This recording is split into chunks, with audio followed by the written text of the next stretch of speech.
बिस्मिल्लाहिर्रहमानिर्रहीम अस्सलाम वालेकुम। DGISPR major general Babar Iftikhar ने एक और बयान दे दिया है और एक ही दिन के बाद यानी 2 दिन मुसलसल 2 बयानात सामने आए हैं। और जो पिछला बयान था उस पर मैंने तफसीली वीडियो भी बनाई है, वो भी आप देख सकते हैं। लेकिन इस बयान में एक बहुत बड़ी बात है, नई बात है, जो कि अपोजिशन जो उस वक्त थी और जो इस वक्त हुकूमत है, यानी मैं उस वक्त की बात कर रहा हूँ जब ये सारा साइफर वाला मामला आया, उस वक्त की अपोजिशन यानी PDM, मौजूदा हुकूमत, मौजूदा इत्तेहादी हुकूमत, अब उसके लिए DGISPR के इस बयान में बहुत बड़ा झटका है। और इमरान खान साहब का सबसे बड़ा मुतालबा वो फौज की तरफ से मान लिया गया है। ये बहुत बड़ी डेवलपमेंट है, बहुत बड़ी डेवलपमेंट है। DGISPR major general Babar Iftikhar ने निजी TV से बात करते हुए बात कही है कि फौज को, इदारे को कोई एतराज़ नहीं है, कोई मसला नहीं है कि ये जो साइफर है इस पर कोई जुडिशल कमीशन बनाया जाए, कोई भी फोरम हो, किसी भी जगह पर इस हवाले से कोई बात करनी है, कोई तहकीकात करनी है, तो इस पर फौज को कोई एतराज़ नहीं है। अब ये बहुत बड़ी बात है क्योंकि इमरान खान साहब ये बात बार बार कह चुके हैं कि अब इस मसले का हल या तहकीकात या इसका जो असल फोरम है हकीकत जानने के लिए, इंसाफ के लिए, वो जुडिशल कमीशन है। चीफ जस्टिस ऑफ पाकिस्तान को ख़त लिख दिया हुआ है सदर पाकिस्तान डॉक्टर आरिफ अलवी साहब ने कि इस पर जुडिशल कमीशन बनाया जाए, इसकी तहकीकात होनी चाहिए। किस तरह पाकिस्तान को धमकी दी गई, किस तरह यहाँ पर रजीम चेंज ऑपरेशन किया गया, किस तरह इमरान खान की हुकूमत को गिराया गया, इमरान खान की हुकूमत को हटाया गया, किस तरह मुनहरिफ अराकीन जो हुए उनकी मुलाकातें होती रहीं, सिंध हाउस में क्या कुछ होता रहा, एम्बेसीज में, गैर मुल्की एम्बेसीज में जाकर क्या कुछ होता रहा। और वही लोग जो आज हुकूमत में हैं उनके करता धरता किस तरह से मिलते रहे। उसमें मीडिया के लोग भी थे, उसमें इमरान खान साहब के अपने इत्तेहादी भी थे जो आज मखलूत हुकूमत के इत्तेहादी हैं, और इमरान खान साहब की अपनी पार्टी के लोग भी थे जो बाद में मुनहरिफ हो गए, लोटे हो गए। तो अब ये सब जुडिशल कमीशन की तहकीकात में ही असल हकाइक सामने आ सकते हैं कि क्या हुआ। क्योंकि DGISPR का अब ये जो बयान है ये इसलिए बहुत अहम है कि इससे पहले, एक दिन पहले उन्होंने जो बयान दिया उसमें उन्होंने जो बातें की परवेज़ मुशर्रफ साहब की वापसी के हवाले से, फ़ौज के बजट के बारे में, साजिश के हवाले से कि थी या नहीं थी, उस पर जो बात उन्होंने की, और चाइना के दौरे पर भी उन्होंने बात की थी। तो उसके बाद बहुत ज़्यादा तनकीद भी शुरू हो गई थी। ये भी कहा जाने लगा कि जी ज़रूरत नहीं थी DGISPR को एक दफ़ा फिर इस तरह से मंजर आम पर आकर या ये बयान देने की या साजिश के हवाले से बात करने की, क्योंकि पहले भी ऐसा किया जा चुका है और उससे कोई ज़्यादा फ़र्क नहीं पड़ा, उससे कोई मसाइल हल नहीं हुए। कंट्रोवर्सी और ज़्यादा बढ़ती चलेगी कि जी फ़ौज की तरफ से कहा जा रहा है जी साजिश नहीं हुई। हम पहले इन्होंने कहा एक प्रेस कॉन्फ्रेंस में, जी मेरा ख्याल है साजिश का तो कहीं लफ्ज़ नहीं है, नेशनल सिक्योरिटी कमेटी का जो एलामिया आया उसके अंदर साजिश का जिक्र नहीं है। लेकिन अब वो और ज़्यादा वाज़े तौर पर अल्फाज इस्तेमाल करते गए कि जी साजिश नहीं है, साजिश नहीं है। इसी तरह उन्होंने एक दिन पहले ये बात कही कि जी साजिश कोई नहीं थी, ये बात वाज़े की गई सबकी तरफ से।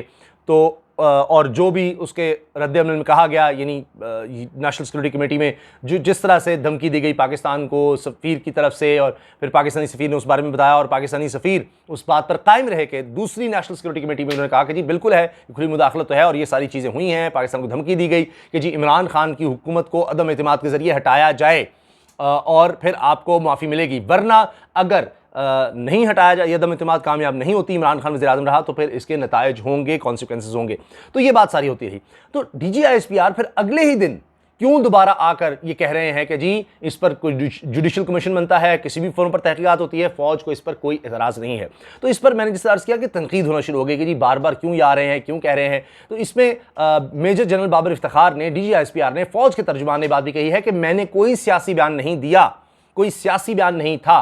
क्योंकि इसको ये भी कहा जा रहा था कि जी ये तो सियासत में बात हो रही है कि साजिश थी नहीं थी, सियासतदानों को अपनी इंटरप्रेशन करने दें, जो वो कर रहे हैं कहते रहें। जब नेशनल सिक्योरिटी कमेटी का आ गया एलामिया और पहले बयान था फौज का कि जी एलामिया है, बस वो है, वही हमारा बयान है, तो यही चलता रहता मामला, तो ठीक था। आपस में जो मर्जी करते रहें कि जी खुली मुदाखलत से क्या मुराद है, खुली मुदाखलत का उसमें लफ्ज़ है। फिर जो दूसरा इजलास हुआ नेशनल सिक्योरिटी कमेटी का जिसमें शहबाज शरीफ साहब उसमें बतौर वज़ीर-ए-आज़म उसकी सरबराही कर रहे थे, वहाँ भी ये बात आई कि जी बिल्कुल ये धमकी थी। नेशनल सिक्योरिटी कमेटी का जो पहला इजलास था, पहला एलामिया था, इसको हम इंडोर्स करते हैं, उसका अयादा करते हैं और उस पर तस्दीक करते हैं उसकी कि जी बिल्कुल ठीक था वो। दुरुस्त था, उसका एक एक हरफ दुरुस्त था। तो अब आप देख लीजिए कि इसके बाद जब ये दिया गया तो जाहिर है फिर वो एक नई कंट्रोवर्सी जनरेट हो गई, फिर बयान आने लग गए कि जी ये क्यों बयान दे रहे हैं, ये तो अब इस हुकूमत के लिए साथ दे रहे हैं, उस तरफ जा रहे हैं साजिश नहीं हुई, क्योंकि इमरान खान कह रहे हैं साजिश हुई तो उसके खिलाफ आ रहा है। बहुत से लोग मैं देख रहा था कह रहे थे जी इसका मतलब है कि अब फौज बिल्कुल साथ है इस हुकूमत के, और अब 2023 से पहले तो कुछ भी नहीं हो सकता, जो मर्जी करते रहे, जितनी मर्जी में महंगाई कर दे ये हुकूमत, पेट्रोल पंप पर पेट्रोल पंप गिराती रहे, अभी पेट्रोल और महंगा हो गया, अभी गैस बिजली और महंगी होगी, जो मर्जी होता रहे जी, फौज साथ खड़ी होगी, कोई मसला नहीं होगा इस हुकूमत को, इस तरह की बातें लोग करने लगे। तो लगता है कि उसकी फिर वजाहत उन्होंने की है कि जी जिस मर्जी फोरम पर चले जाएं, जुडिशियल कमीशन बनाना है बना दें, फौज को कोई इतराज़ नहीं है, हमसे जो मांगा जाएगा, असिस्टेंस मांगी जाएगी, हमने पहले भी दी, हम अब भी तैयार हैं। तो ये वो एक लगता है कि उसको आप डैमेज कंट्रोल कह लें, जो भी फिर जाहिर है मीडिया में जो बातें आने लग गई, क्योंकि अब फिर हर कोई अपनी बात तो करेगा, ISPR की तरफ से जो कहा जाएगा उसकी अपनी अपनी तौजीह की जाएगी। लेकिन इमरान खान साहब का बयान इसमें सबसे अहम है। उन्होंने जो बात की, उन्होंने जो बयान जारी किया, बाकायदा वीडियो मौजूद है, आप देख लीजिए। इमरान खान साहब कह रहे हैं कि फौज का तर्जुमान या DG ISPR बड़े उन्होंने यानी कहना चाहिए कि एहतराम के साथ, बड़े तहम्मुल के साथ ये कहा है कि वो अपनी राय दे सकते हैं। DG ISPR की एक राय हो सकती है, इदारे की एक राय हो सकती है, फैसला नहीं हो सकता।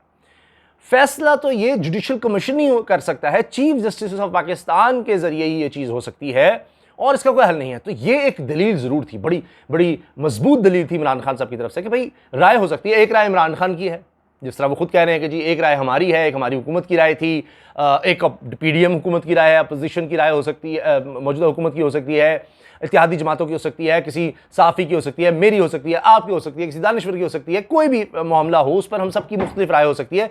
लेकिन फैसला तो जाहिर है कि पाकिस्तान की सबसे बड़ी अदालत है सुप्रीम कोर्ट, उसके ज़रिए होगा और आइन के तहत फिर हमें उसका फैसला मानना चाहिए। तो मसले का हल तो फिर यही है, जिस तरह से इमरान खान साहब ने कहा। तो इससे तो ये नज़र आ रहा है। फिर आप देखिए कि जो अल्फाज हैं DG ISPR के, उन्होंने कहा कि जी कौमी सलामती का इशू था, इसलिए तमाम सर्विसेज चीफ्स और DG ISI को वहाँ बुलाया गया था। कौमी सलामती कमेटी के इजलास में कहा गया था कि कोई साजिश नहीं हुई और ना ही इसके शवाहिद मौजूद हैं। अब ये जिस तरह से वो बात कर रहे हैं, अगर आप उसका लैंग्वेज देखें, उसमें बस ये है कि ये खुली मुदाखलत थी और साजिश का लफ्ज़ वहाँ पर नहीं था, ये वो पहले भी कहते रहे। फिर आप देखिए कि उन्होंने कहा है कि जी बाबर इफ्तिखार साहब ने कि जुडिशल कमीशन बने या कोई और फोरम हो, हमें कोई एतराज़ नहीं है। गुज़श्ता हुकूमत के पास भी कमीशन बनाने के ऑप्शन मौजूद थे और मौजूदा हुकूमत के पास भी हैं, और हुकूमत का इख्तियार है कि कमीशन बनाए या कुछ भी करे, हमें एतराज़ नहीं। बतौर इदारा हमें हिदायत मिलेंगी तो मुकम्मल तावन सपोर्ट करेंगे। पहले भी हम मुकम्मल असिस्टेंस दे चुके हैं और दोबारा भी ज़रूरत होगी तो देंगे। तो अब जब फ़ौज को कोई इतराज़ नहीं है तो फिर इस मसले को हल कर लिया जाए, मसला ही ख़त्म है। अब बाकी तो सिर्फ एक समझे कि पार्टी रह गई है। अगर इदारा कह रहा है कि जनाब हमें इतराज़ नहीं है, इमरान खान सब चाहते हैं कि ये हो, सदर ने ख़त लिख दिया हुआ है, तो फिर अब मौजूदा हुकूमत भी डिमांड कर दे और फिर चीफ जस्टिस इस पर ले लेंगे कि जी किसी को इतराज़ नहीं है, तो उस पर वो कमीशन बन जाएगा, दूध का दूध पानी का पानी हो जाएगा। अगर इमरान साहब गलत हैं, सबको बुलाकर बयानात लिए जाएंगे कि ये लोग किस तरह गए, किस तरह मुनहरिफ हुए, कौन किससे मिलता रहा, सबूत मौजूद हैं, क्यों मिले, क्या बात हुई, सब चीज़ें सामने आ जाएंगी, दूध का दूध पानी का पानी हो जाएगा। तो ये फ़ौज का कह देना उनको एतराज़ नहीं है, तो ये तो अब हुकूमत पर सारा दबाव आ गया कि फिर तो आए ना जी। अगर साजिश नहीं थी, आप लोगों ने जाकर कोई इमरान खान को हटाने की कोई बात नहीं की, ये साइफर झूठ है, ये गलत है, जिसके लिए नेशनल सिक्योरिटी कमेटी का दूसरा इजलास बुलाया गया और ये साबित करने की कोशिश की गई, जो भी है, तो हुकूमत अपने आप क्लियर कर लेगी जी इमरान खान को तो बस किसी नहीं, वो जो बिलावल भुट्टो कहते हैं जी व्हाइट हाउस नहीं बिलावल हाउस में साजिश हुई थी, और उस ये साजिश बिलावल हाउस में थी, तो ठीक है, सब मान जाएंगे कि जी चलें, आप कह रहे हैं साजिश तो थी लेकिन बिलावल हाउस में थी, और कहाँ तक थी, बाहर के मुल्क का फिर क्या था, यहाँ तो चले आप मान रहे हैं, कौन कौन इसमें शामिल था, कौन कौन से लोग इसमें शामिल थे, तो वो चीज़ें सामने आ जाएंगी। तो अगर ऐसा कुछ नहीं था, इमरान खान साहब सब गलत कह रहे हैं, तो होने दें। कहीं ये डर तो नहीं है मौजूदा हुकूमत को कि जिस तरह उन्होंने नेशनल सिक्योरिटी कमेटी का दूसरा इजलास बुलाया था और वहाँ पर फिर मुंह की कहानी पड़ी, तो ये कहीं जुडिशल कमीशन में भी यही ना हो जाए मामला। तो वरना आप कॉन्फिडेंट हों, आपको पता हो कि आपने जाकर कोई ऐसी बात नहीं की, कुछ ऐसा नहीं है, कोई मसला ही नहीं है, तो आ जाए जनाब। जिस तरह वो इलेक्शन वाली बात है कि इमरान खान से तब भी कह रहे हैं जी इलेक्शन रिग होंगे, फिर भी वो कहते हैं जी इलेक्शन में जाना चाहिए, तो फिर डर नहीं होना चाहिए। जब आप साफ हैं, आपका दामन साफ हो, तो फिर खौफ किस चीज़ का। क्या कहते हैं आप, आपकी क्या राय है? कमेंट सेक्शन में अपनी राय का इजहार करें और बताएं कि आप लोग इस बारे में क्या सोच रहे हैं, आपकी क्या राय है, जो कि सबसे अहम होती है। अल्लाह हाफ़िज़।